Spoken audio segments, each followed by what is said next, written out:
Hello, my name is Hamail, and today we are going to solve another question of ratio and proportion. So, I will start by reading the statement for you, and then we will explain this question. Question हम पढ़ते हैं. Question is के seat for mathematics, physics and biology in a school are in ratio 5, 7 एंड 8. तीन subjects हैं, तीन ratios उन्होंने हमें प्रोवाइड कर दिए हैं. There is a proposal to increase करने की बात चल रही है दी सीट्स बाय 40%, 50%, 75% रिस्पेक्टिवली. जब भी रिस्पेक्टिवली का मतलब लफ्ज़ आता है तो हम इसको इस तरह देखते हैं कि 5, 7 और 8 तीन वैल्यूज़ जिस उसमें तरतीब से चल रही हैं, ये जो परसेंटेजेस हैं ये भी इनके साथ उसी तरतीब में आएंगी.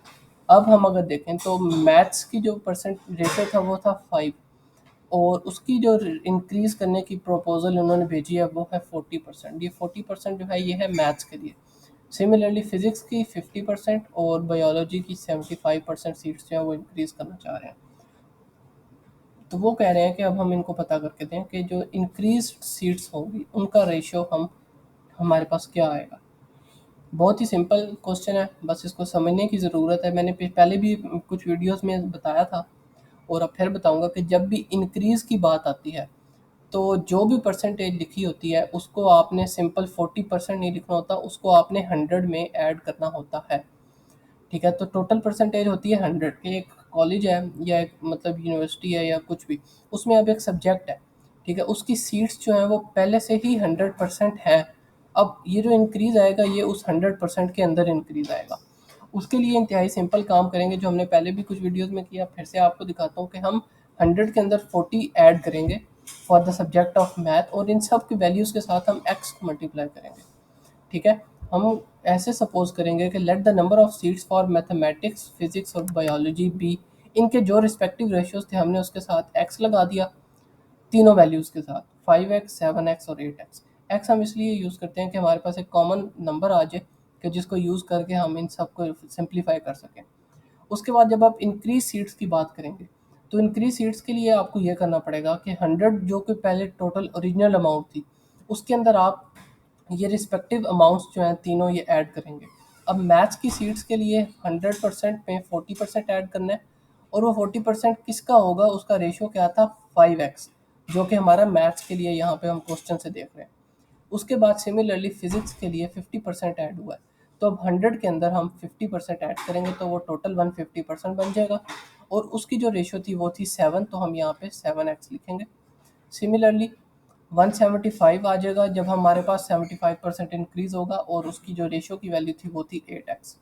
हम इसको क्वेश्चन की फॉर्म में लिखें तो ये परसेंटेज जो है वो सिंपली हमेशा जो है सिग्निफाई करती है कि this number is divisible by 100. तो हम इसको इक्वेशन की फॉर्म में लिखेंगे, इस परसेंटेज को ख़त्म करेंगे, 140 को 100 से डिवाइड कर देंगे. इट इज़ सेम अगर 140 डिवाइडेड बाई 100 लिख दें या 140% लिख दें, इट्स सेम. हम इसको इक्वेशन की फॉर्म में ले आए ताकि हम इसको सॉल्व कर सकें. जब 140 को 100 से डिवाइड किया, मल्टीप्लाई हमने 5x के साथ ही कर दिया. अब ये हमारे पास तीन अलग इक्वेशंस इकट्ठी चल रही हैं. हम चाहते तो इनको अलग भी कर सकते थे, चाहे तो हम इसको इकट्ठा भी कर सकते हैं, मगर जो एग्जाम्स होते हैं, एमसीक्यूज क्वेश्चंस होते हैं, उसमें हमारे पास इतना टाइम नहीं होता कि हम इस पूरे प्रॉपर सॉल्व करने की फॉर्म में लिखें. हाँ, अगर आपका कोई सब्जेक्टिव पेपर आता है अर्थमेटिक का, तो उसके अंदर जब आपको करना होगा तो आपको प्रॉपर वे से सॉल्व करना पड़ेगा, वरना आप रफ वर्क में ईजिली इस तरह भी कर सकते हैं. अब आप सिंपल इसको कैंसिल करेंगे. कैंसलेशन का प्रोसीजर मैं आपको एक बार कर देता हूँ, मगर मैं सब नहीं बताऊँगा क्योंकि ये बहुत ही सिंपल है जो कि आपको प्रैक्टिस से आएगा. तो ये हम यहाँ पे देख लेते हैं. 140/100, ज़ीरो जो है वो ज़ीरो से कट गया. 5 1, 5 2 ज़ार 10, 2 1 ज़ार 2, 2 7 ज़ार 14. तो हमारे पास 7 आ गया. इस वाली इक्वेशन को सिंप्लीफाई करने के बाद जो कि हमने इधर लिख दिया, एक्स जो है वो चूँकि किसी के साथ भी मल्टीप्लाई डिवाइड अभी नहीं हो सकता, तो वो वैसे का वैसे ही आ जाएगा. उसके बाद सिंपल हम जो नेक्स्ट हमारी वैल्यू है 150/100 मल्टीप्लाई 7 करेंगे तो ये इसके ऊपर पूरा डिविजिबल नहीं होगा, क्योंकि जब जब मोस्ट सिंपलेस्ट इसकी फॉर्म आएगी वो आएगी 21/2. ये भी आपको करके दिखा देते हैं. 150/100 मल्टीप्लाई बाय 7, ज़ीरो ज़ीरो से. उसके बाद 5 2 ज़ार 10, 5 3 ज़ार 15, तो 3 और 7 को मल्टीप्लाई करें, आपके पास आंसर आ जाएगा 21/2। ये आपके पास टोटल आंसर आ गया। तो 21/2x। Similarly 175/100 multiply by 8x को करें तो आपके पास 14x आ जाएगा। अब हमारे पास रेशियोज तो आ गए, मगर अब अगला मसला ये आ गया कि हमारे पास एक रेशियो जो है वो प्रॉपर एक नंबर नहीं है, वो फ्रैक्शन में है। अब इसकी फ्रैक्शन ख़त्म करने के लिए हमें क्या करना पड़ेगा? हमें सिंपली ये करना पड़ेगा कि हम 7x, 21/2x और 14x इनको सॉल्व करेंगे इस तरह कि हमने इनका डिनोमिनेटर सेम करना है। कोई भी इक्वेशन हो, जब आपने उसको इस तरह सिंप्लीफाई करना होता है तो उसका डिनोमिनेटर हमेशा सेम करना पड़ेगा आपको।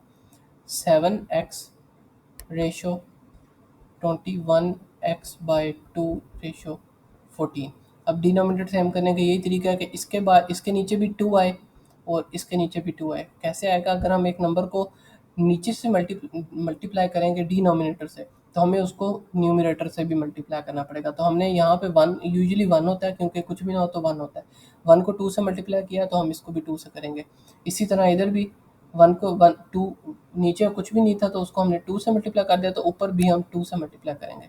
तो हमारे पास इक्वेशन कुछ इस तरह हो जाएगी, 14x/2 रेशो 21x/2 और रेशो 28x/2।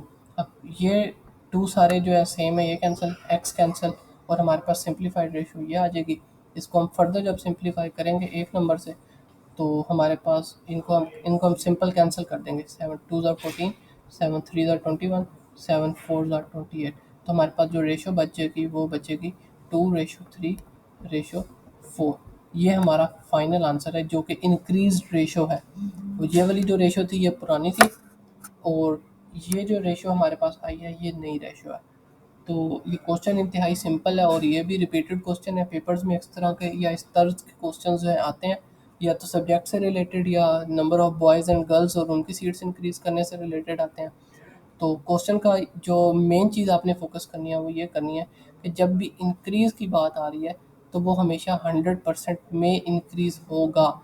उसको आपने 100 में ऐड करना है। इस तरह की कोई भी परसेंटेज होगी, आपने सिर्फ 40% नहीं लिख देना, आपने 140% लिखना है, क्योंकि ये टोटल नंबर ऑफ़ सीट्स जो 100 होती हैं, या 100% एक टोटल एक चीज़ की फुल एंटिटी है, उसके अंदर एडिशन हो रही है। इसलिए आपने इसको इस हिसाब से क्वेश्चन को सॉल्व करना है। अगर इस क्वेश्चन से रिलेटेड आपको कोई चीज़ नहीं समझ आई या फर्दर क्लैरिटी की ज़रूरत है, तो आप हमें बता सकते हैं, हम इसके ऊपर फर्दर भी वर्क कर सकते हैं। मगर आप इसके इन क्वेश्चंस को सॉल्व करने के लिए सिर्फ़ और सिर्फ जो है आपकी जो एफ़र्ट है वो सिर्फ प्रैक्टिस की है। आप अगर इसको प्रैक्टिस करते रहेंगे तो आपका हाथ जो है इसके ऊपर बैठता जाएगा, और आपको कैलकुलेटर्स की ज़रूरत नहीं पड़ेगी। आपकी जो इक्वेशंस हैं उनको जब आपने कैंसिल करना होता है, तो ये सब जो है सॉल्विंग प्रोसेस जो है ये आपसे पहले आपका हाथ खुद करना शुरू हो जाता है। If you have enough amount of practice, आपका ब्रेन और आपका हाथ जो है वो आपके सोचने से भी पहले इन क्वेश्चंस को सॉल्व कर देता है। You just need a lot of practice on this questions, और आप जब इस क्वेश्चंस की सारी ढेर सारी प्रैक्टिस कर लेंगे तो आपको ये क्वेश्चन बिल्कुल मुश्किल नहीं लगेंगे। सेम पैटर्न है जो कि रिपीट होता है। तो let us know in the comments if you need any help, and it's all over for me now. Thank you so much for listening.